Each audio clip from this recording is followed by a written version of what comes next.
Indian cricket টিমে এমনও কখনো হতে পারে যে টিম সিলেকশন হবে আর তাতে বাওয়াল তৈরি হবে না, এমন কখনো হতেই পারে না। তাই ইন্ডিয়া সাউথ আফ্রিকা টি-20 ম্যাচ নিয়ে যে টিম সিলেকশন হয়েছে তা অ্যানাউন্সমেন্ট হওয়ার পর কি কি বাওয়াল হয়েছে আসুন আজকের ভিডিওতে একটু জানাই।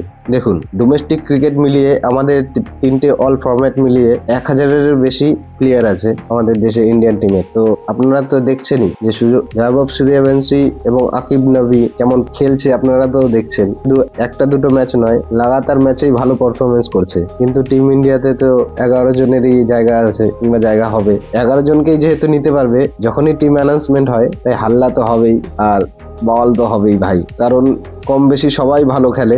তো কাকে ছেড়ে কাকে নেবে এটাই হচ্ছে বিসিসিআই এর ডিসিশন। তো সবার আলাদা আলাদা ফ্যান ফলোয়িং আছে, কিন্তু তারপরেও পুরো টি-20 সিরিজের টিম অ্যানাউন্সমেন্ট হয়েছে। কিন্তু তারপরেও এবারের টিমটা কি পলিটিক্স হচ্ছে নাকি টিমের মধ্যে, না টিম সিলেকশনে পলিটিক্স হচ্ছে?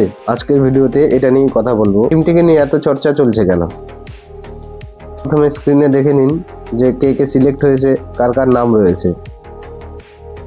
কন্ট্রোভার্সি নাম্বার 1, খেলা শুরু হতে চলেছে 9 ডিসেম্বর আর টিম সিলেক্ট হয়েছে 3 ডিসেম্বর, মানে মাঝখানে 6 দিনের গ্যাপ। আর এত কম সময়ের গ্যাপ, লোক জিজ্ঞেস করছে যে এত কম সময়ের গ্যাপ রেখে টিম অ্যানাউন্স করার কারণটা কি। কেউ কেউ তো এটাও বলছে যে শুভমান গিলের এই ইনজুরির জন্য টিম অ্যানাউন্সমেন্ট করতে দেরি হয়েছে, কারণ বিসিসিআই কে প্রমাণ করতে হবে যে শুভমান গিলকে নেওয়াটা তাদের কাছে ঠিক ডিসিশন। তাই হোল্ড করে ডিসিশন নেওয়া, তাকে যেন শুভমান গিলকে টিমে খেলাতে পারে। আর শুভমান গিল যদি এই সাউথ আফ্রিকা টি-20 সিরিজটা মিস করে দেয়, তাহলে নিজেকে নিজে টি-20তে প্রুভ করাটা একটু কঠিন হয়ে যাবে। এটা আপনারাও জানেন যে গিল নিজেও ফিট নেই, কোনো রকমের ইনজার্ড থাকার কারণেও গিলকে খেলানো হচ্ছে।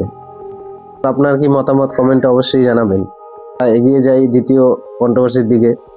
নাম্বার 2 হলো মোহাম্মদ সিরাজ। ছেলেটা নিজেকে প্রমাণ করার জন্য নিজের জীবন লাগিয়ে দিয়েছে। ইংল্যান্ডে হারতে হারতে হারার মুখ থেকে বাঁচিয়ে নিয়েছে, না তো সেখানেও আমরা বেজ্জতি হতাম। না তো মোহাম্মদ সিরাজের সঙ্গে কোনো ফিটনেস ইস্যু আছে যে ছেলেটাকে খেলালে যে ছেলেটার কোনো রেস্টেরও প্রয়োজন আছে। তারপরেও আপনারা ফলো করবেন যে ছেলেটাকে একটা ফরম্যাটের জন্য শুধু খেলাচ্ছে, সেটা হলো টেস্টের জন্য। বাকি ফরম্যাট থেকে বসিয়ে দিয়েছে। ছেলেটা সামনের বছরে সিরাজ গত বছরে হাইয়েস্ট উইকেট টেকার ছিল, তারপরেও ছেলেটাকে শুধু একটা ফরম্যাটের জন্য খেলাচ্ছে, শুধু সেটা হলো টেস্টের জন্য। কিন্তু এটা যে কেন হচ্ছে, আপনারা যদি কেউ জানেন তো কমেন্টে অবশ্যই জানাবেন।